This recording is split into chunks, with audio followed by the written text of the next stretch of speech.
Hola, bienvenidos a un episodio más de Raíces de la Fe. Hoy tenemos un invitado muy especial, el pastor Raúl Rubio. Él es el pastor de la comunidad Jovel, acá en Bogotá, Colombia. También es el presidente de la Federación Mesiánica de Colombia. Lo hemos invitado para conocer un poco parte de su testimonio y también algunas preguntas que queremos hacerle en relación a la fe. Cuando una persona descubre las raíces de su fe y ha estado de pronto en una religión tradicional. Bienvenidos todos. Bienvenidos a un nuevo episodio. Prepárate para viajar en el tiempo y descubramos una enseñanza bíblica. Comparte este video. Iniciamos Raíces de la Fe. Damos la bienvenida al pastor Raúl Rubio, pastor de la comunidad Jovel, acá en Bogotá, Colombia, en la sede principal. También él es el presidente de la Federación Mesiánica de Colombia. Hemos invitado a Raíces de la Fe al pastor Raúl para que nos cuente ese trasegar que él ha tenido, todo su ministerio, lo que ha sido pastorear esta comunidad mesiánica acá en Colombia y lo que ha sido la fundación también de la Federación Mesiánica de nuestro país. También vamos a tratar algunos temas que yo sé que para muchas de las personas que nos siguen en Raíces de la Fe, van a darles muchísima claridad y van a ayudarles también a tener otra perspectiva de lo que es la fe mesiánica. Pastor Raúl, bienvenido, muchísimas gracias por estar con nosotros acá en Raíces de la Fe. Querido Wilson, shalom, muchas gracias por tu amable invitación y a toda tu audiencia, que el Eterno les bendiga, qué bueno y qué gusto verte y estar en tu espacio. Pastor, vamos a comenzar y vamos a hacerle algunas preguntas de carácter personal. Ante todo, siempre 49 años, calzo 40 y mi número de cédula es 79. Bueno, no tan personales. Bueno, ese dato creo que ya se borró de la entrevista, entonces no vamos a tener problemas a futuro. Pero bueno, pastor, ¿cuál es su nombre completo, su lugar de nacimiento y qué día de cumpleaños? Ese dato sí lo queremos saber. Claro que sí, yo soy Raúl Rubio Garzón, nací en Bogotá, Colombia, el 6 de marzo de 1972. Así que he estado casi que en 2 siglos y 2 milenios. Wow, eso está muy bueno ese dato. Pastor, ¿cómo está conformada su familia nuclear? Bueno, estoy un hombre felizmente casado con mi esposa Viviana. Tengo 2 hermosos hijos, Yahel, mi hija mayor, de 11 años, Yarón, mi hijo menor, de 8 años. Llevo con mi esposa 20 años y tenemos esta linda y hermosa familia que es realmente el centro de mi alegría, obviamente en el Señor. Qué bueno. ¿Qué es lo que más admira de cada uno de ellos, pastor? Bueno, de mi esposa, su alegría y jovialidad y su tenacidad para el compromiso, las metas y su disciplina. De Yahel, conforme su nombre, de Yaalón, de brillo. Ella, de diamante, pues, de brillar. Ella brilla, es muy talentosa con la música, la alabanza y supremamente inteligente. Es luz allí en su colegio. Una bendición de pequeña. Yarón es canto de Dios. Yaroni, sus nombres son verbos y efectivamente así los cumplen. Yarón es un niño muy alegre, es un intrépido, un día es soldado, otro día es investigador, otro día es piloto. Bueno, está en esa etapa hermosa y entonces estoy disfrutando ahora en este tiempo de familia que ha sido la bendita pandemia. Sí, señor. Pastor, ¿cómo hace usted para manejar un asunto que no es extraño para todos los que estamos sirviendo a Dios en cuanto a que la familia llega a ser una competencia para el ministerio? Bueno, es una pregunta muy interesante y espero que esto traiga sanidad a muchos. Yo vengo del contexto cristiano evangélico y de niño conocí del Señor y escuché las predicaciones donde decían: Cristo viene pronto, el mundo se está perdiendo y la culpa es tuya si no sales a evangelizar. Y en eso vi cómo muchas familias se destruían. Lamentablemente, mi papá siempre fue muy balanceado y equilibrado y entendía que esto no debía ser así. Cuando llegó el momento de empezar el ministerio, por providencia divina, tuve muy claro que mientras fuera soltero sería 100% de la comunidad, en el momento que me casara sería un 50% de la comunidad, y al momento de nacer mis hijos, el 25% de la comunidad. Entonces, la clave está en formar personas, hacer discípulos y delegar muy bien el trabajo, sin ningún tipo de temor, que lamentablemente en otro contexto se da, de que si hay personas muy buenas te pueden quitar el puesto, correr el cajón. Aquí no es el caso, porque en nuestra comunidad el talento y los dones de las personas son puestas al servicio de Hashem, y así entonces el trabajo, que no es sencillo y no es poco, del pastor, pero está bien distribuido. Esto es para Shaitro, es distribuir las cargas, y así entonces se puede tener tiempo de familia. Pero a veces hay momentos donde la familia es exigida fuertemente, como por ejemplo este tiempo de fiestas, previo a las fiestas, y los chicos entonces saben que papá y mamá trabajan duro, pero luego tenemos unos muy buenos tiempos de familia. Entonces ahí tenemos una negociación y ellos ya entienden que se trabaja duro, pero luego se descansa, se viaja, se tienen tiempos bien hermosos de familia. ¿Qué cree que responderían sus hijos si yo les pregunto a ellos que si papá es divertido? Un momentito. Yaron, Así les digo. De una vez. Eso está es mejor muy porque bueno, para mí es más fácil así. Ven rápido, que te necesitan. está muy bueno. El Excelente. tema de familia es muy fuerte en mi vida ministerial. Creo que ese ha sido el centro. Aquí te van a hacer una pregunta. ¿Sí? ¿A qué juegas hoy? ¿Qué eres hoy? ¿Un qué? Un aventurero. Un aventurero. Bueno, mira, te presento a Wilson. Hola, Aaron, ¿cómo estás? Hola. Aaron, es que quiero hacerte una pregunta. Quiero hacerte una pregunta. Dime si tu papá es divertido. Sí. ¿Sí? ¿Qué es lo que más te gusta hacer con él? A veces jugamos fútbol, Wow. hacer asados juntos. Wow, súper. Es un buen Genial. parrillero. ¿Sí? Ah, Sí. qué bueno, Aarón, muchas gracias. Hashem te bendiga. Estés muy bien. Pastor, es así, con esa sí la sacó del estadio. Eso no se atreve a hacerlo cualquiera. Toca aprovechar que son chiquitos. Pastor, dígame una cosa, ¿cómo ve el futuro de sus hijos? Un momento duro de mis hijos. No, el futuro, ¿cómo ve el futuro de sus hijos? ¿Cómo los ve a futuro?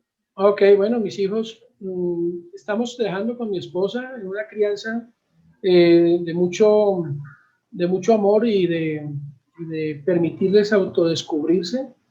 Estamos dejando que ellos vayan viendo y encontrando cuál es el propósito. O el papá debe guiar y debe ayudar, entonces pues, no quiero predicar ni más faltaba, pero hace años, muchos años ya aprendí que ese texto de Proverbios educa al niño en su camino y cuando fuere grande no se apartará de él. Fue mal entendido, porque siempre nos hemos referido a ese texto como educa al niño en la Biblia, por ejemplo, en la Torá, y cuando sea viejo no se va a apartar de ese camino, de la Biblia o de la Torá. Pero no, el contexto realmente de ese proverbio es entender que cada niño viene con un propósito, más bien cada alma viene con un propósito. Sí. Lo que debe hacer el papá es ayudar a encontrar el propósito por el cual esta alma fue depositada en ese hijo y guiarlo a que encuentre ese camino. Y luego que lo encuentre, jamás se va a apartar de él porque fue aquello para lo que vino a cumplir ese propósito. Entonces no se va a apartar de ello. Estamos en este proceso precisamente de descubrirlo con nuestros hijos, que ellos vayan viendo, conociendo, entendiendo un poco, y en ello pienso que el factor comunidad es fundamental, ya que el que crezcan con otros niños y conozcan a otros niños cuyos padres están en esta misma búsqueda y haciéndolo en el temor de Hashem, permite que ellos vayan a tomar las mejores decisiones. Los veo, primero que todo, felices. El consejo que le doy a mi hija, quien ya lo comprende, es: tú debes hacer lo que te guste y que te paguen por ello. Entonces, así no vas a tener amargura, porque yo conozco toda la gente que tengo que ministrar y trabajar, son personas que hacen lo que no quieren porque les paguen. Entonces, pues nunca es suficiente. Cuando tú sales a hacer todos los días lo que te gusta, la paga es una añadidura maravillosa. Una recompensa. No va a hacer falta, porque Sí. porque lo disfrutas. Entonces, digamos que esa es la política que tengo de crianza. Así me crió mi papá, me dijo, hijo, haga lo que le guste, porque un día le pregunté, mi papá es matemático, ingeniero, profesor de matemáticas toda su vida, se pensionó ya hace unos años. Y un día le pregunté, que a mí no me gustan las matemáticas, por un mal profesor que tuve, bueno, ese es un tema de sanidad interior ahí, pero le dije a mi papá, oiga papá, ¿usted no se cansa de enseñar matemáticas? Entonces me dice, vea mijo, yo hago lo que me gusta y además me pagan por eso. Con esa respuesta marcó mi vida y así quiero pues que mis hijos tengan criterio para escoger obviamente sus carreras, sus profesiones, sus maestrías, doctorados y todo lo que deban estudiar, porque una cosa es clara, tienen que estudiar. Si no hay estudio y no hay capacitación, no hay futuro. Así es. Pastor, ¿cómo se ve en 10 años con su esposa? Bueno, tengo 49, 59, entonces me veo ya, pues realmente la proyección a 10 años la hago más corta. Tengo 49, ya comienza el año del Jubileo, nuestra comunidad se llama Jubileo, realmente que lo hemos vivido así. Ya tengo mis semanas para pensión, y cuando fui a averiguar este tema, me decía la señorita del fondo privado de pensiones, que a propósito estoy ya en el proceso de traslado al otro, a Colpensiones, me decía, pero usted ha sido muy juicioso, ya tiene las semanas. Y realmente es un tema que hemos predicado mucho en nuestra comunidad. Lo aprendí de mi suegro, que es pensionado como diplomático de las Naciones Unidas y pensionado también aquí en Colombia. Y es un hombre que disfruta su jubilación, su Jubileo. Lo disfruta realmente. Él, cuando nació mi hija, simplemente ya terminó su trabajo en la ONU después de 25 años y se vino a Colombia a disfrutar a sus nietos y a disfrutar de una jubilación joven con buena salud. Entonces, yo he estado formando y trabajando para que la comunidad entienda que cada vez voy a hacer menos de ellos y más de ese tiempo de vida y de familia. Ahora, mi abuela, muy sabia mujer, decía, una cosa piensa el burro y otra el que lo está calmando. Entonces, pues, pero me percibo la vida un poco más tranquila, quizás con sabiduría para poder aconsejar a muchos, porque el ministerio jamás se puede dejar, pero sí a un ritmo diferente al que he tenido que lidiar por estos 27 años, un poco más suave y ligero, para poder entender lo que el Señor quiere hacer con nosotros a esa edad. ¿Alguna vez se ha arrepentido de estar en el ministerio? No, jamás. Me ha dolido. A veces me he sentido como Moshe, queriendo pegarle a la piedra. Otras veces me he sentido como Samuel, diciendo a quién le he quitado una vaca, a quién le he quitado un toro, a quién le he agraviado. Pero jamás arrepentirme, ¿no? Yo pienso que cada vez que intento quejarme, viene una palabra, eso es como una dosis del Señor, no se cansen de hacer el bien. Yo Aparte pienso que... sí, pastor, siga. No, yo pienso que ese es un verso que debemos repetirnos los que decimos servir al Señor. No debemos cansarnos de hacer el bien. Y así haya ingratitud, a veces luchas, es normal. A eso nos trajo el Señor, a lidiar con un pueblo que está muy herido, muy huérfano, muy falto de identidad. Y eso genera heridas que se van a manifestar contra la autoridad, contra aquellos que quieren o vienen a ayudarles. Cuando un niño se cae en la bicicleta, lo primero que dice es, no me toquen, porque le está doliendo, pero alguien tiene que lavarle la herida y tiene que limpiarle, y esa tarea pues no es bien vista. Y sigue montando en bicicleta. Por supuesto. Sí, así es. Pastor, aparte del Eterno, ¿en qué personas usted se puede reconfortar? ¿En qué personas usted puede encontrar un apoyo más allá de lo ministerial? Porque en lo ministerial, usted sabe que a veces uno tiene una persona que le cuenta y le hablan a uno muy pastoral y muy bíblico y todo, pero a veces uno necesita decir las cosas como piensa, como las siente. Aparte del Eterno, ¿en qué personas usted tiene ese confort? Mi esposa, por supuesto. Mi esposa es no solo mi esposa, la madre de mis hijos, la socia de mi vida. en ella, guardando obviamente su corazón, sin lugar a dudas. Y si hablamos de alguien bíblico, no imaginario, pero sí por el momento no se consigue para preguntarle, Pablo, Rab Shaul. Si hay alguien que en la resurrección de los muertos yo quiero pedir la ficha para poder hablar con él, es Rab Shaul. Hombre, es Eso está increíble. muy bueno. Pastor, ¿hace cuánto tiempo usted conoce el camino de Dios? Bueno, yo tuve mi primera experiencia con el Señor a la edad de unos 8 años, viniendo de un culto de la iglesia de los Juanitos, cuadrangular, donde nacimos, donde nació mi abuelita, donde nacieron mis papás.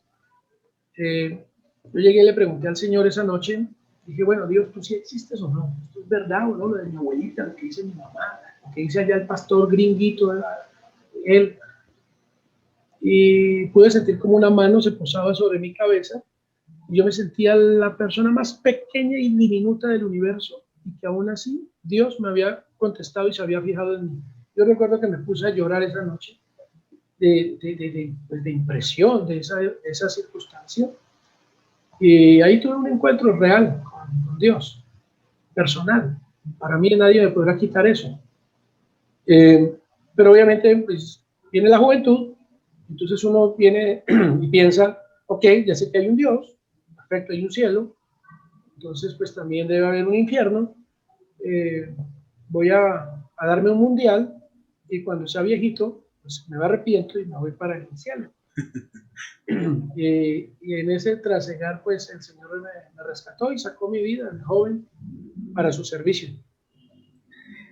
Antes de estar en la comunidad Jovel, ¿usted fue pastor de otra congregación? Sí, fue líder de jóvenes, pastor de jóvenes de obra, como diría, para citar a Cervantes, de un lugar de la Mancha de cuyo nombre no me quiero acordar. ¿Qué pasó en su vida, pastor, para que, no sé si lo podemos considerar un viraje en el cristianismo moderno y llegar al mesianismo? ¿Qué ocurrió? Bueno, yo desde muy chico, hace muchos años recibí un regalo de mi papá, que era una Biblia Reina Valera versión Caribe, que tiene pie de página y márgenes de concordancia temática. Entonces, al leer la Biblia, siempre veía que estas referencias me mandaban a otras partes de la Biblia. Entonces, me gustaba mucho hacer la comparación de lo que decía, por ejemplo, el Nuevo Testamento y de dónde venía esto. Y eso generó mucha curiosidad en mí, porque yo fui formado precisamente en estas teologías del dispensacionalismo, de la ley y la gracia, y casi que el oír lo obsoleta que era la ley o el Antiguo Testamento. Entonces esto siempre generó en mí muchas dudas. Cuando era joven, luego cuando empecé a estudiar, cuando empecé a acercarme mucho más y de forma técnica al texto bíblico, surgieron más dudas. Siempre entendía que había una razón de ser para todo y no era simplemente un misterio. Y el investigar y el indagar en algunos momentos pues me convirtió en un poco rebelde. Eso es un misterio, no pregunte tanto. ¿Eso para qué? ¿Eso qué le sirve para la visión? Ganar, consolidar, discipular y enviar la escalera del éxito. Me tocaba seguir allí en este sitio. Pero yo seguía con mi búsqueda. Siempre un amor muy especial por Israel y por el pueblo judío. No tengo cómo explicarlo. Si quiero ser metafísico, será un alma judía, alguna situación que yo no pueda entender. Siempre un amor por el pueblo judío. Nunca olvidaré el día que le dije al pastor, donde yo lideraba a los jóvenes, muchos jóvenes, dije al pastor, oiga pastor, acá tocaba hacer obras de teatro, y mímica, cosas para evangelizar. Pero yo le dije un día, ¿por qué adentro de los jóvenes no me permite hacer la obra de teatro, una obra de teatro sobre la Pascua? Y él me dijo a mí, ¿eso para qué sirve? Eso es para el Antiguo Testamento. Pero a mí me parecía fascinante una noche donde unos morían y otros vivían, y la muerte dependía de que hubiese sangre en un madero. Yo lo veía pues obviamente muy claro a la luz de la Torá, en aquel entonces del Antiguo Testamento, la obra redentora de Yeshua, de Jesús, como le conocía en aquel entonces. Y eso siempre fue un problema. Después, en esa búsqueda de mi fe, de una fe completa, el Señor me habla una noche, una tarde, no pienses que he venido a abolir la ley o los profetas, no he venido a abolirla, sino a darle su cumplimiento. Y cualquiera que enseñe así, mi temor siempre ha sido que le enseño a la gente. Entonces yo recuerdo que lloré y le dije, Señor, yo no quiero faltar con lo que le enseño a las personas. Cualquiera que enseñe así a otros será un pequeño en el reino de los cielos. Entonces, no por el tema de grandeza o pequeñez, pero sí por la responsabilidad de enseñar. Me fui adentrando más en este estudio del Antiguo Testamento. Fue coyuntural con una situación particular, el conocer a quien hoy día es mi esposa, quien venía de vivir en Israel. Lo primero que yo hice cuando tuve una reunión con ella fue: escribe mi nombre en hebreo. Ella me escribió mi nombre en hebreo, y la experiencia de ella en Israel y de mis suegros fue determinante. Y esa es otra historia de otro día seguramente, cómo y pues todas las veces que pude estar en Israel y de ver a los judíos que creen en Yeshua como el Mesías y no dejan de ser judíos, y pues eso me llevó a mí, a mi esposa, a la fundación, la creación de lo que hoy día es la comunidad mesiánica Jovel, por allá unos 22 años atrás. ¿Qué ocurrió con las personas que eran sus amigos cuando usted toma esa determinación? Yo voy a iniciar mi carrera profundizando mi fe en la Torá, en el mesianismo, voy a hacer determinadas correcciones. ¿Qué ocurrió con su entorno cristiano? Bueno, varias cosas sucedieron, ¿no? Una, yo recuerdo, yo estudiaba, estaba haciendo unos cursos en un instituto de una iglesia que yo respeto, que es Casa sobre la Roca, Ibli Factor, y tuve un desayuno con el pastor Silva. Y entonces tuvimos una larga discusión, un hombre muy culto, y eso siempre me gustó mucho la organización de su iglesia, en cuanto a los empleados, todos con sus prestaciones sociales, seguridad social, todo esto me pareció algo muy, muy honroso. Y de hecho es un modelo para nuestra comunidad, el tema de que desde el primer momento todos los funcionarios míos, todos son gente que está con todas las prestaciones de ley y demás. Ese es otro tema. Y recuerdo que en ese desayuno con el pastor Silva, llegamos a una discusión y llegamos a un momento realmente difícil. Yo era pues un muchacho para este señor. Y entonces, después de hablar y discutir sobre todo lo que ha sido trasegar de la fe desde su esencia en la Torá y en el pueblo de Israel, Constantino, catolicismo, protesta, reforma, Zwinglio, Calvino, y luego nuestros días, se para y me dice: entonces, ¿qué quiere? Que me pare y me diga en mi iglesia que estamos equivocados desde el 325. ¿Usted pretende eso? Entonces, pues, obviamente ahí terminó la charla. Eso con el pueblo cristiano. Con la iglesia donde estaba, cuando yo me retiro, pues cuando me retiro de allí, me voy, hablo con el pastor, y era la cuarta vez que acudía a decirle: pastor, a mí no me parece que estemos utilizando este tema de visualizaciones, eso es nueva era. Pastor, a mí no me parece que se esté manipulando a la gente con esto. Yo iba y le quejaba y le decía lo que no me parecía. Pues ya la última vez fue a despedirme, y obviamente estos son lugares que eso es como la mafia, ¿no? Si tú estás adentro es por miedo, y si te sales te matan. Pues uno se ha asustado, pero fue necesario porque aprendí 1000 formas de cómo hacer las cosas.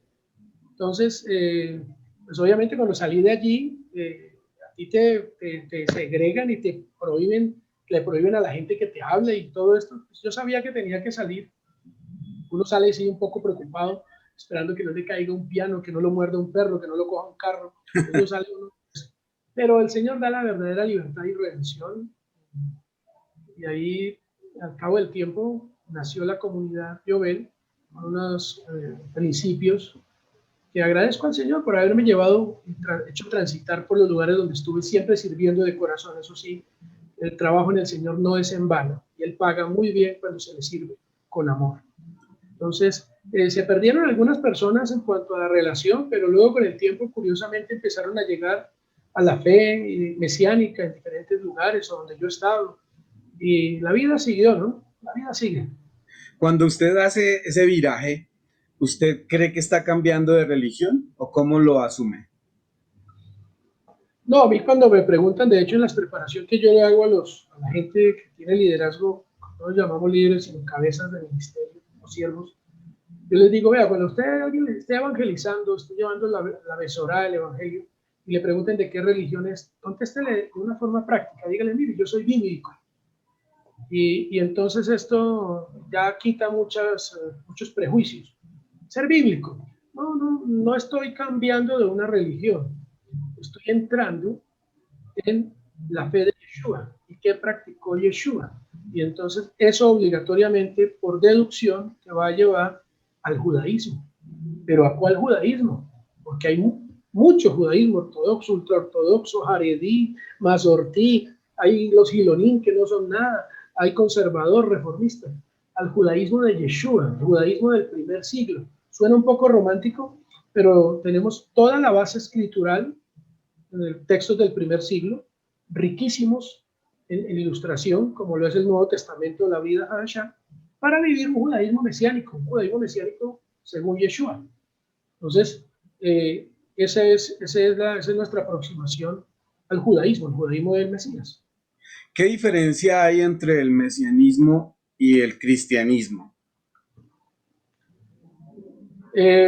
Bueno, el cristianismo es el resultado de un proceso romano, heleno, griego, de querer absorber a un pueblo, a una fe y una cultura como es el pueblo judío, mezclarlo en un sincretismo y volverlo la religión universal, catolicismo. Entonces el cristianismo o religión universal desde el 325 es un sincretismo, es una mezcla de cosas buenas con cosas no tan buenas, pero que se quisieron hacer ver buenas gracias a esta mezcla. Y por eso es que tenemos un híbrido que es peligroso, del cual el Eterno nos está sacando, pero no debemos, y en esto quiero ser muy claro, amo al pueblo cristiano, amo a la gente que está allí, tengo buenos amigos pastores y buena relación con ellos. Hashem los llamó y están allí bien, son buenos ciudadanos, son salvos, tienen unas vidas éticas y morales que son buenas, admirables, y eso hacen buenos ciudadanos, eso está muy bien, y de allí no se van a mover porque hasta allí llegó ese llamado o esa revelación, y no porque el Eterno no los ame, no les quiera, pero para ellos llegaron allí y están bien. A otros, no sé por qué razón extraña, el Eterno nos llamó a otra visión, que es como un escaloncito más, un peldaño más en este proceso. Pero Baruch Hashem, que vino el catolicismo romano con los españoles y nos enseñaron que no era la luna, ni era Guatavita, ni era el sol, sino que había un Dios con un Salvador. Baruch Hashem por esto. Y luego vinieron nuestros hermanos evangélicos, misioneros, y trajeron la luz de la palabra de Dios, de la Biblia, y de cómo la idolatría es algo que Dios no quiere. Pero todos estaban desvinculados de Israel. Y luego llega el mesianismo y le introduce el ingrediente perfecto, que es Israel, como el asiento de la cultura y de toda esta fe, en un pueblo que existe realmente. Entonces, digamos que el cristianismo es un escalón, y no hay diferencia en la medida que pensemos en siempre ascender a llegar a la estatura del varón perfecto. Pero no podemos hablar mal del cristianismo. Yo no puedo hablar mal del kinder si estoy en la primaria, porque allí aprendí a hacer lo que necesitaba, bolitas y palitos, para poder escribir y luego pasar a la universidad.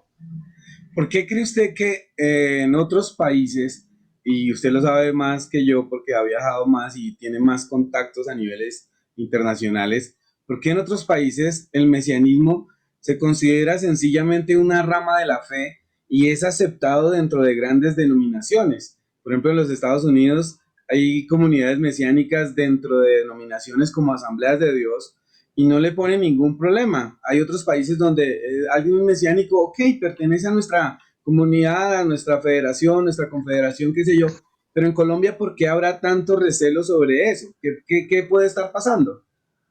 Bueno, es una pregunta compleja y no puedo dar una respuesta simplista. Hay un tema cultural, sin lugar a dudas. Hay un tema de identidad y hay un tema de ignorancia. Empecemos por el último. Si venimos de una escuela misionera evangélica donde te decían en el cielo no necesitan abogados, salte de la universidad, Cristo viene ya, el mundo se va a acabar. Y te quitaron, te amputaron esa posibilidad de estudiar, pues entonces tenemos a un pueblo en su gran mayoría creyente, pero ignorante de todo. Y la ignorancia tiene una tendencia peligrosa al radicalismo, al fundamentalismo.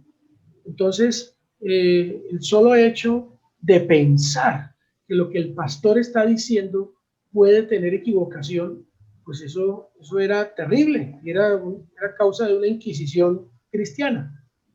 Entonces, esa ignorancia, bendito el Eterno, está empezando a removerse un poco, porque pues Cristo no vino, y sí se quedó un montón de gente ignorante y gente que no estudió y no se capacitó, y por eso la fe nunca trascendió a otros niveles y nunca alcanzó académicos y científicos y profesores. Se quedó a un nivel muy básico de la sociedad de nuestros países latinoamericanos.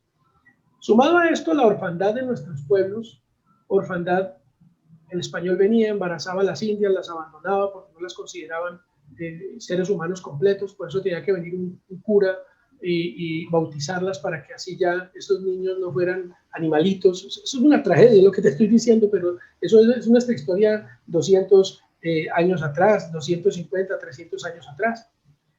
Entonces esa orfandad, ese abandono de hogar,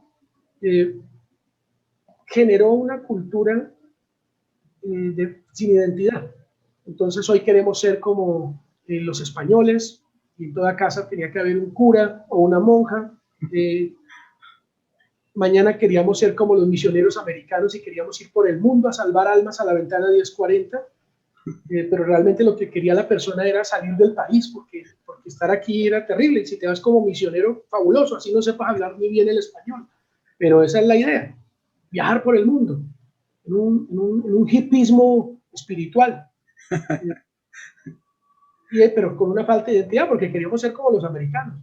Y luego llega el mesianismo, y entonces ahora todos quieren ser judíos y con unas barbas largas y peots y sombreros y black and white, blanco y negro, porque estamos siempre en una búsqueda de identidad. ¿Cuál es la razón? En mi humilde entender, la razón es que al no haber un papá en casa no se genera identidad, no se marca identidad, entonces tú no sabes quién eres y estás siempre en una búsqueda constante. Y la fe no fue la excepción, la orfandad permeó también la fe. Entonces en la fe hay mucha orfandad y queremos ser como aquel o el otro. Y en el siguiente punto, el cultural, pues un país formado por los puritanos que llegaron en el barco este famoso Queen Mary, era gente que venía con principios bíblicos y fundan a los Estados Unidos de América. Y era gente que tenía temor de Dios. No sé, de pronto tú alcanzaste a ver la familia Ingalls en televisión. Esto no lo va a ver, esto sí todo que lo editen porque nadie tiene ni idea que es la familia Ingalls, el Gran Chaparral o Bonanza. Pero ahí nos deja ver un poco cómo era la sociedad de esta gran nación que es Estados Unidos. Y un país fundado en la Biblia y en la Torá, en la instrucción, que le abrió las puertas a tantos judíos inmigrantes del 29, de la posguerra, pues es un país culto en cierta medida, con una mente abierta, en donde se debe respetar lo que piensa el otro, y si no lo respetas, pues te demandan, y no hay este fundamentalismo. Entonces, pues allí es mucho más fácil que digan, ¿por qué no aceptar a alguien que quiera practicar judaísmo con Jesús o con Yeshua? Y lo reciben. En nuestros lares, pues es dramático, porque ni el mesiánico se ayuda, que es fundamentalista, y viene agarrado con el evangélico, con el católico, con todo el mundo, es el único que se va a salvar, pues pasó del fundamentalismo pentecostal, ahora un fundamentalismo judío, mesiánico. Entonces, pues no se hace querer de nadie, porque viene bien conflictivo, y con una cosa interesante, y es que viene con un conocimiento que el cristianismo quiere y que le gusta, pero entonces lo hace confrontar y lo lleva, en vez de construir puentes y derribar muros, está sesgando. Y entonces eso ha hecho que se cierre mucho más el pueblo cristiano de todo esto. Sumado a un tema también financiero, y es que se está saliendo la gente de las iglesias. A mí me llega gente de todas las mega iglesias de humo, colores, fuego y toda esta cosa, y están llegando porque están vacíos, están llegando a nuestras comunidades. Entonces eso también genera un problema, y a los mesiánicos no se les quiere, pero eso está cambiando. Y aquí voy a hacer la cuña. Está cambiando, y está cambiando de manera seria, porque estamos trabajando fuertemente en que el cristiano entienda que tenemos un lugar, que tenemos un balance, que tenemos algo que dar, que aporte a la fe, y que el cristiano promedio no lo tiene, y no lo tiene porque no lo enseñaron, porque no era fácil enseñar 200 años atrás sobre un Israel que no existía, y entonces todo aplicaba para una teología del reemplazo. Pero sí, luego que surge Israel, nosotros tenemos una gran responsabilidad, y es la de enseñar al pueblo cristiano, al hermano cristiano. Existe mucho antisemitismo también, y eso fue inculcado ya por el catolicismo. Ahora en Semana Santa vuelven los odios antiguos y los libelos de sangre, los judíos mataron a Cristo. Entonces hay un montón de cosas que hacen parte de esta amalgama de situaciones que hacen difícil ser aceptado como mesiánico en nuestros lares, mientras que en otros países, pero no es tan fácil, Wilson. En Estados Unidos también hay conflictos serios con los mesiánicos, y particularmente es por judíos mesiánicos que no quieren aceptar a unos que no sean judíos entrar a sus alianzas o a sus asociaciones. Allá también tienen sus luchas y tienen sus problemas, ¿no? Sí. Pastor, ¿qué hizo? Porque acabo de decir algo que tiene que ver en cuanto a mi relación con usted. Desde que yo lo conocí a usted y conocí a Dudu, a Julio, que lo admiro muchísimo, cuando yo los conocí a ustedes y supe que la comunidad Jovel era una comunidad mesiánica, y entonces, o sea, yo miraba y los miraba, yo nunca los vi a ustedes ni dejándose en las barbas, la barba larga, ni con todo lo que yo había visto. Entonces eso me parecía muy extraño, muy extraño.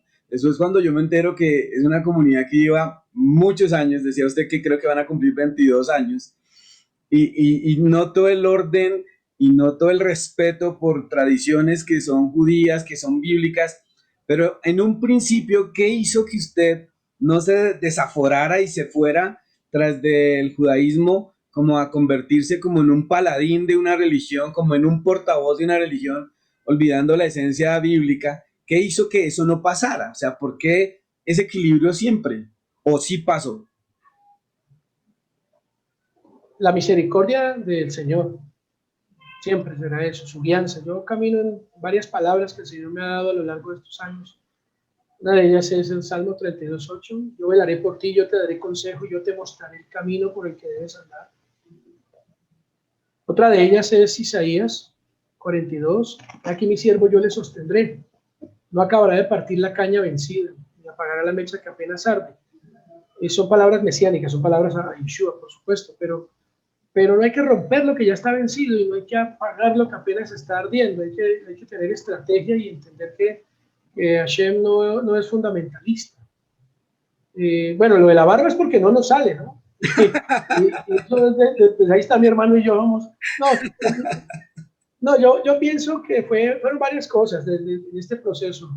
Número uno, el haber conocido a mi esposa, el haber podido viajar a Israel, me ayudó a tener un equilibrio. Porque, ¿qué pasa? Los mesiánicos de aquel entonces, 20 años atrás, que yo escuchaba, decían, 21 años atrás decían, en Israel no se hace eso, en Israel no se dice eso, en Israel la gente no sé qué. Entonces, cuando yo llegué a Israel por primera vez, yo pensé que el que manejaba el taxi era el nieto de Isaías, y que el policía de tránsito era familiar de Jeremías. Entonces, cuando yo me encuentro con un Israel completamente diferente al que habían idealizado por falta de identidad los primeros mesiánicos en Colombia, yo digo, un momentito, aquí hay que evaluar muchas cosas. Esto no es así. Cuando conozco a los judíos mesiánicos en Israel y me doy cuenta que ellos luchan con el tema religioso, ellos luchan con el tema ortodoxo, porque son los que los persiguen, son los que les queman las Biblias, las sinagogas, son los que los quieren expulsar del país. Pues yo me di cuenta que estaban luchando, ellos luchaban contra aquel espíritu anti-Yeshua de los que nos relatan los evangelios, de estos principales de la sinagoga, perseguían a Yeshua y a sus discípulos.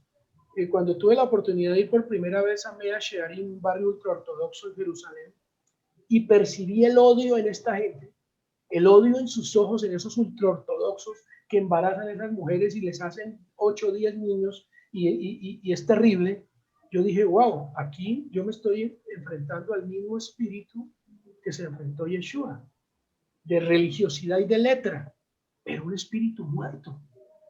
Y entonces dije, el tema ultraortodoxo en los mesiánicos es un tema de falta de identidad.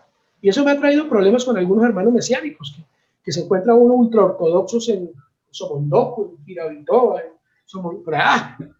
las montañas, pero esta gente, ¿pero qué les pasa? Pues es un problema de identidad. No todos, por supuesto, en absoluto. No quiero meter en un mismo saco a todos. Pero sí me doy cuenta que hay un tema de identidad. Y de hecho, yo no sé si tú has visto estos que venden ponche en los semáforos y venden como mediecitas tejidas con vitrolas y unas batas largas. Esos son los israelianos, que entre otras cosas creen en marcianos. Pero esos extremismos se dan precisamente por una falta de identidad. Entonces, cuando tengo la posibilidad de estar en Israel por largos periodos, por buen tiempo, varias veces, y de ver cómo es el proceso allí de lo que Dios está haciendo con el mundo mesiánico, judío mesiánico, yo digo, si estos son los judíos aquí en Israel, que son judíos que nacieron aquí, ¿qué voy a pretender yo llevar eso a Colombia y tenerlo en nuestra comunidad? Va a generar un choque cultural, un problema. Entonces, primero no me hice llamar nunca rabino. Eso es una falta de respeto, es un problema. De hecho, cuando conocí por primera vez al gran rabino de Colombia y le entregué mi tarjeta, él la observó y dijo, pero no te haces llamar rabino. Y dije, ¿cómo es algo de esto? Yo le dije, no, para eso me falta una barba pronunciada y tocar acordeón, porque él toca el acordeón magistralmente. Ya con eso se rompió el hielo, pero claramente la queja de este hombre es, ¿cómo es posible que ahora, antes nos matan, nos queman, y ahora, lo que es peor, nos quieren usurpar nuestro lugar? Esto realmente hay que pensarlo muy bien. Entonces, me han atacado. Usted es mesiánico, pero se hace llamar pastor, eso es romano, eso es griego. No, pastor en su etimología es de pastoreo, porque hay un rebaño al que debo apacentar y cuidar. Y no me incomoda el término pastor, porque es bíblico. Pero tenemos un problema, y es el tema de la identidad y el querer tener títulos. Como el cristianismo evangélico no se capacitó, y es la realidad, y no sé cuántas personas van a ver esto y van a tirar tomates y todo, entonces andan ávidos de cuánto diplomado sale, de cuánto curso sale, de lo que sea que le dé un título que pueda colocar, y entonces eso le va a dar algo de pertenencia, ¿no? Pues imagínate antes, ser evangélico era algo desprestigiado, pero entonces surgieron los pastores importantes en nuestro país y ya ser pastor era importante. Pero luego llegaron los profetas, y había una escuela de profetas, universidades de profetas, y entonces ahora ser profeta mata pastor. Entonces luego ya no basta con ser profeta, porque si vas de sitio en sitio y dejas una casita organizada con unas personas, te vuelves apóstol, y entonces apóstol mata profeta y mata pastor. Y ya como no había más títulos en esa búsqueda pues de reconocimiento de hombres, llega el de rabino.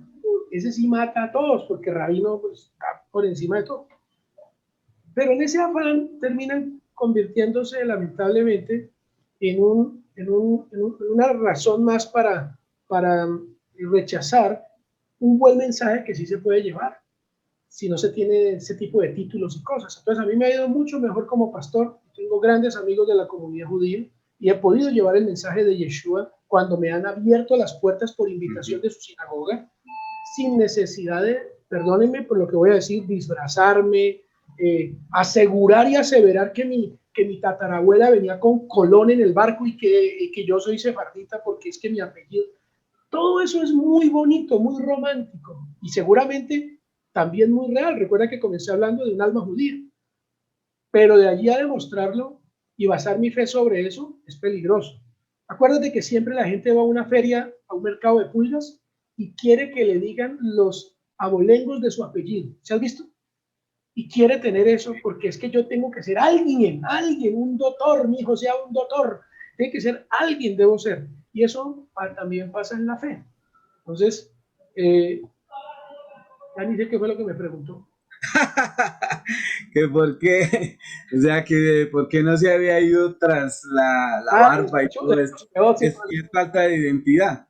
Pastor, haciendo un caso hipotético, que yo fuese un cristiano, que me estoy entusiasmando por descubrir mis raíces y llego a su comunidad y le digo, Pastor Raúl, yo en realidad quiero aprender más, yo en realidad quiero corregir lo que deba corregir.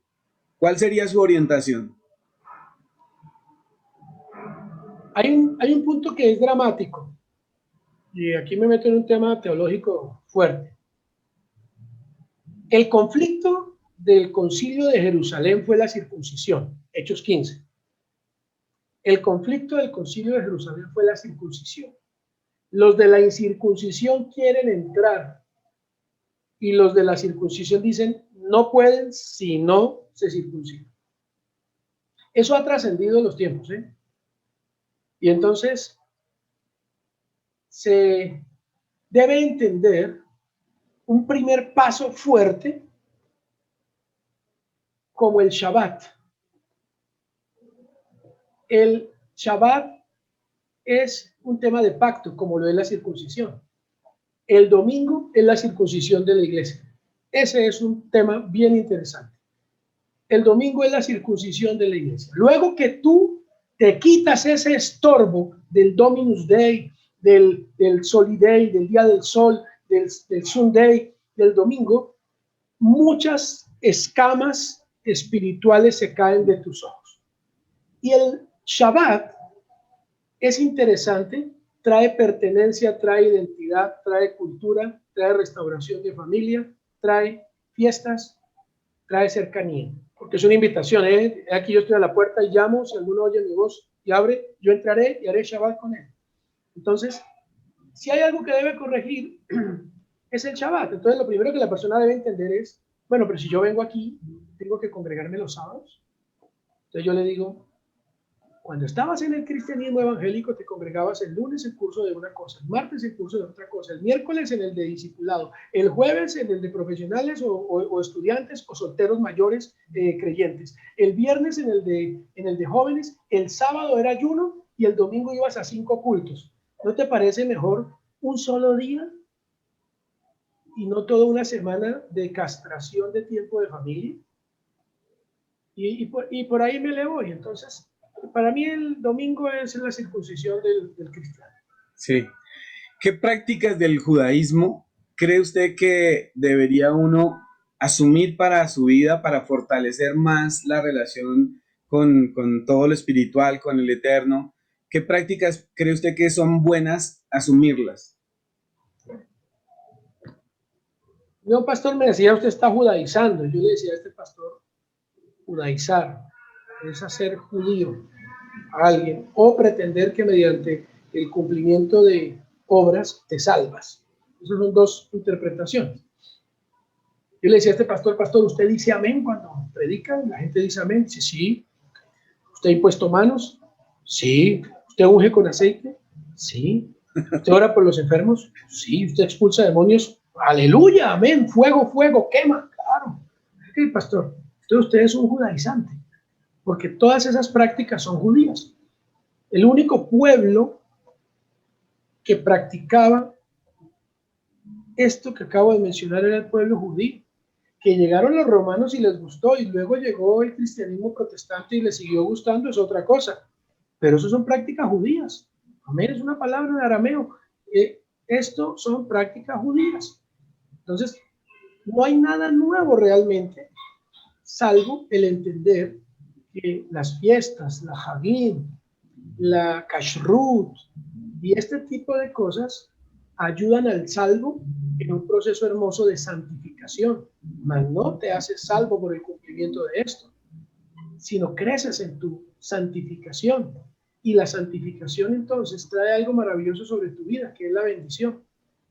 ¿Por qué crees que ha pegado tan fuerte en el mundo cristiano carismático, pentecostal, el tema del evangelio de la prosperidad? Porque si bien la predicación de Yeshua y este resucitado y el que creas en él te da la promesa de la salvación es un asunto del más allá. mientras que la bendición es el resultado del cumplimiento de sus mandamientos. Entonces tenemos muchos salvos que andan mal, están muy mal. Por eso es que entra también ahora un evangelio de la prosperidad, pero se fueron al extremo. Ahora lo más importante es estar bien aquí y hasta se pierde la salvación por eso, si queremos entenderlo. Es decir, la gente vende su alma con tal de ser rico y próspero como el pastor ese que está allá, que tiene escoltas y todas esas cosas, y lo quieren llegar a emular, ¿no? Entonces, ese es un aspecto bien, bien importante. Pastor, la comunidad Jovel que usted dirige, ¿dónde está ubicada acá en Bogotá y qué sedes tiene? La sede de nuestra Keilah está ubicada en Chapinero, en la calle la 63 con 16, sobre la carrera 16. Tenemos un edificio que adquirimos como comunidad para nuestros servicios, pero la comunidad como tal está en cada casa, ¿no? No, ni contamos cuántos somos, ni tenemos una obsesión con llenar bodegas. Somos una comunidad de familias, unidas en torno a la creencia de que Yeshua es el Mesías. Y eso es fundamental, el tema de familia. Tenemos unas sedes en Neiva, hay una sede en Montería, hay una sede en Tamarack, en el sur de la Florida, en los Estados Unidos. Y no tenemos sino grupos que están conformándose y quieren conformarse como comunidades en diferentes ciudades en este momento. Si una persona quiere ir a la comunidad Jovel, ¿llega allá porque encontró la dirección o debe hacer algo, contactar a alguien para poder llegar allá a la comunidad? Gracias por la pregunta. No, somos una comunidad de tipo cerrado, ¿me entiendes en el mejor sentido de la palabra esto? Si una persona quiere ir, está buscando raíces judías de su fe y vio el canal y le gustó, entonces, pero llega allí a la puerta, no le van a dejar entrar. ¿Por qué? Porque no viene referenciado, no viene enviado por alguien de la comunidad. Debe solicitar una cita, se le va a atender, se le va a recibir, se le van a atender sus preguntas, sus inquietudes y se le va seguramente a invitar. Va a asistir en calidad de invitado unos 2, 3, 4 Shabbat, no más. Al cabo de este tiempo, la seguridad, las personas le van a decir, bueno, usted ya ha estado viniendo como invitado, ahora debe tener una nueva cita para iniciar un proceso. Se le va a decir a la persona, ¿usted quiere? ¿Le gusta esto? Y dice, sí, esto es lo que estoy buscando, estoy feliz. Muy bien, entonces ahora inicias un curso de nuevos miembros, el cual dura de 3 a 6 meses. 6 meses cuando estábamos presencial, 3 meses ahora que estamos en lo virtual, ya que hay gente que está en otros países con diferencias horarias, bueno. Después de este curso, donde se le brindan suficientes herramientas de qué somos, quiénes somos, qué no somos, ya la persona tiene suficientes herramientas para tomar una decisión con responsabilidad, ya que no va a ser parte de una iglesia, va a ser parte de una comunidad, donde seguramente se casarán, nacerán sus hijos, los hará profesionales, los casará, tendrá nietos, luego lo enterrarán, y se vive todo un ciclo de vida, y para ello pues se hace comunitario, que es la gran diferencia. Yo iba a una iglesia donde cantábamos en uno de los cultos, nos tomábamos de la mano y cantábamos, somos una familia en Dios y nos amamos, pero yo no sabía quién era el que estaba al lado, no tenía ni idea, porque simplemente habían cambiado la misa de domingo por un culto, y con el culto se daba una aspirina a la necesidad espiritual, mas no se conformaba comunidad, cajal, que es diferente. Entonces, ese es más o menos el proceso para que una persona, después de 2 sábados, dice, no, esto no me gusta, esto no es lo que yo quiero. Perfecto, ya no es más invitado. Ahora, ¿qué sí pretendemos? Que lleguen los familiares, el esposo, la esposa, los hijos, de quienes ya son comunitarios. Esto es lo más importante para nosotros, que la familia llegue. Ok. Pastor, finalmente, ¿qué es la Federación Mesiánica de Colombia? Porque a mí me parece que eso ha sido uno de los logros más importantes que yo he visto en este trasegar en los últimos años. ¿En qué consiste? ¿Qué es la Federación Mesiánica de Colombia, de la cual usted es nuestro presidente? Muchas gracias. Bueno, es un sueño que nace de pedirle al Señor por la unidad de los mesiánicos en Colombia. Desde hace años empezamos a orar en nuestra comunidad por la unidad de los mesiánicos. Si tenemos una verdad, si estamos tan convencidos de lo que tenemos y es tan bueno, ¿Por qué no lo presentamos? Y lo presentamos con un buen corazón a aquel que demande razón de nuestra fe. La mejor manera de hacerlo es en unidad y no en división. Entonces empezamos a orar por los mesiánicos, empezamos a hacer conciertos, empezamos a traer gente a Colombia, mesiánicos, cantantes, hace muchos años, conciertos en el Coliseo de la Universidad Javeriana, Coliseo Teresiano, trajimos a Dan Ben Joshua, quien hoy día es nuestro pastor en Tamarack, trajimos a Jonathan Settel, cantantes mesiánicos reconocidos, y procuramos con esto invitar a todos los mesiánicos que conocíamos en su momento.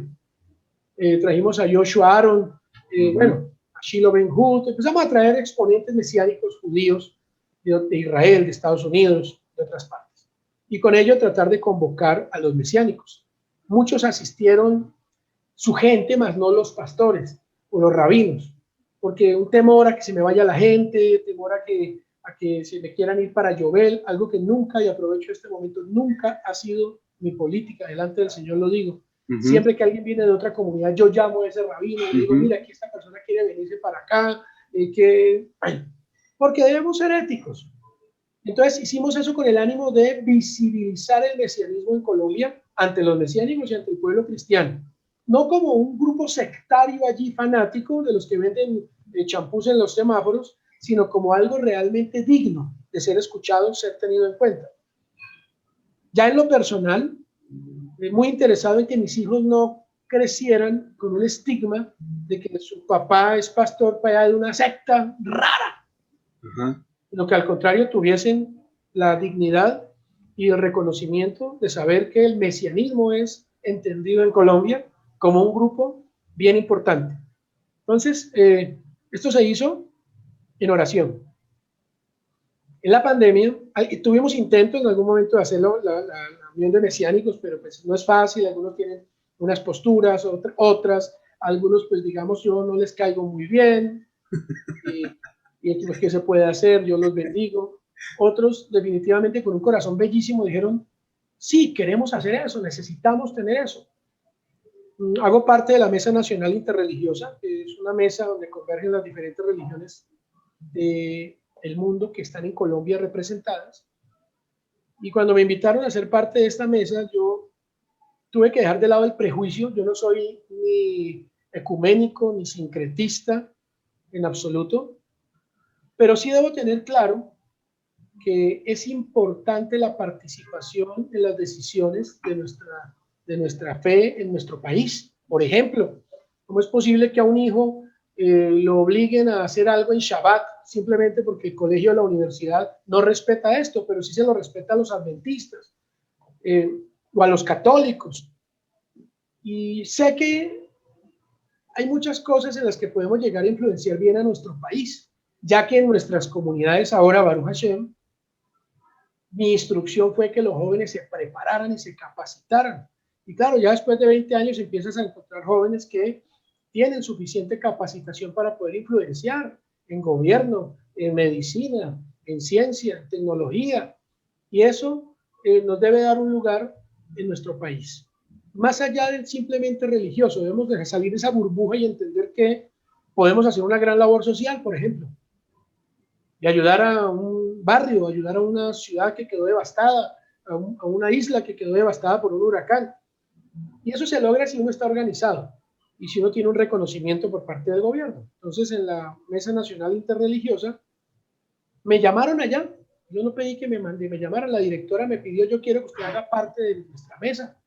Entonces, no me pareció ético ir allá a representar a los mesiánicos si no teníamos una agremiación, una asociación. Entonces fue cuando en esta bendita pandemia hice un video, me lo grabó mi esposa con el celular, hicimos un video invitando a los mesiánicos que quisieran hacer parte de una reunión. Oh, sorpresa, vinieron como 40 hermanos mesiánicos y tuvimos una reunión. Les dije, miren, a mí me pusieron allá en esa mesa nacional interreligiosa con voz y voto representando a los mesiánicos, pero realmente yo no estoy representando a ninguno y no sería ético estar allá. ¿Por qué no nos unimos y hacemos esto? A algunos les gustó, otros me regañaron, recuerdo que me dijeron, pero usted se nombró allá y luego ya vino a buscar la unión. Dije, no, yo no me nombré, a mí me llamaron, se lo aseguro. Y entonces al fin nos unimos todos y pusimos pues toda la logística y surgió la Federación Mesiánica de Colombia con un grupo lindísimo de gente bellísima, pastores, morín, rabinos también mesiánicos, muy lindos todos que quieren ir en pro de un país mejor, de unas comunidades reconocidas. Y bueno, ya hemos hecho eventos y actividades en donde la federación ha hecho presencia. Y no es denominacional. Yo allí no me presento como el pastor de Jovel, sino como el representante de la Federación Mesiánica de Colombia. Y esto nos va a traer muchos logros. No se imaginan ustedes en lo que se puede lograr si estamos unidos, ¿no? Así que el propósito de esta federación es exaltar el nombre de Hashem, por supuesto, de nuestro Mesías Yeshua, y el que salgan del anonimato pastores mesiánicos que están haciendo una labor increíble en montañas, en valles, en pueblos pequeños, y están llevando la palabra, pero eran estigmatizados y no reconocidos. Ahora podemos llegar a tener un reconocimiento del gobierno, y no porque necesitemos reconocimiento de hombres, pero sí de legalidad. Entonces, una de las cosas que la federación quiere hacer es que estos siervos, estos pastores tengan sus personerías jurídicas especiales, tengan sus prestaciones sociales, tengan seguridad social, tengan dignidad. Eso es lo único que se pretende con esto, ninguna otra cosa. Pastor, finalmente, compártanos las redes sociales, el sitio web de la comunidad Jovel, por si alguien quisiera contactarlos a ustedes, quisiera aprender más, estudiar allí, de todas las herramientas que ustedes tienen, que yo sé que son bastantes, muy buenas herramientas. Me alegra eso que acaba de decir, que si hay algún pastor que quiera juntarse con la federación, porque me gusta eso que usted decía, diferentes perfiles del mesianismo, y hay diferentes, y nos hemos podido agremiar, nos hemos podido unir con las diferencias. Entonces, si este episodio de Raíces de la Fe lo viese alguien que pertenece a una comunidad mesiánica, o alguien que quiera hacer una transición o que quiera aprender más, ¿cuál es la dirección del sitio web, del canal de YouTube, de todas las redes sociales que tengan, pastor? Bueno, gracias. Con la claridad, obviamente, que el único propósito será el de brindar ayuda, lo que humildemente podamos nosotros, habiendo ya por experiencia vivido, transmitir. Yo no tengo ni Facebook, ¿no? Le digo todo, pero ahí ya en nuestra comunidad hay un equipo de audiovisuales. Nuestra página web es www.kehilatjovel.org. Esa es nuestra página web, www.kehilatjovel.org. Ese es nuestro sitio web de la comunidad Jovel. Tenemos un celular institucional, un WhatsApp institucional, es más 57311 516 0348, más 57311 516 0348. Allí pueden escribir sus inquietudes, eso se escala y me llega a mí o a quien corresponda la inquietud que se tenga, y a sus órdenes estamos para servir. En este momento la comunidad no se está reuniendo físicamente. Desde febrero del año pasado cerramos nuestras puertas y nos estamos congregando en casa, cumpliendo y guardándonos, por supuesto, y entendiendo que el Señor quiere que pasemos tiempo en casa y hagamos y celebramos las fiestas en casa, donde el papá sea el sacerdote del hogar y el responsable de la fe de su familia. Entonces, no, si llegas allí al edificio, pues no te van a abrir porque no estamos yendo, salvo para labores administrativas y demás, pero no nos estamos congregando en Shabbat en la sede de la comunidad. Pastor, muchísimas gracias de verdad por ese tiempo que ha dedicado para compartir con nosotros tantas inquietudes. Yo sé que muchísimas personas que siguen el canal de Raíces de la Fe se les ha abierto el panorama, tienen otra impresión de que el mesianismo no es ninguna otra religión rara o que somos así como de segunda categoría. Estamos alineados a lo que dice la Biblia, y quién más sino era usted la persona indicada para aclarar esto, para demostrar que no es un asunto del otro mundo, sino es algo muy normal en el que hay que hacer simplemente alguna clase de viraje en nuestras vidas y alinearnos a la palabra. Pastor, muchísimas gracias de verdad por estar hoy con nosotros. Gracias a ti, me honras con tus palabras y bueno, que el Señor bendiga a todos los que te escuchan y siguen en este canal. Lindas fiestas, que tengan todos un Pesach Kasher Besameach, que encuentren a Yeshua en esta hermosa fiesta y que podamos salir adelante en medio de esta situación pandémica en nuestro país. Se ha guardado con la misericordia de Hashem. Así sea. Bueno, a todos ustedes, muchísimas gracias por estar en este episodio hoy con nosotros acá en Raíces de la Fe. Recuerden que acá están nuestras redes sociales, está nuestro canal en Instagram. Si usted quiere escribirnos, está el correo raicesdelafe1@gmail.com. Mil bendiciones a todos. Recuerda, las enseñanzas de Wilson Méndez las puedes encontrar en video en el canal de YouTube Raíces de la Fe. Suscríbete hoy y para activar las notificaciones, dale clic en la campana.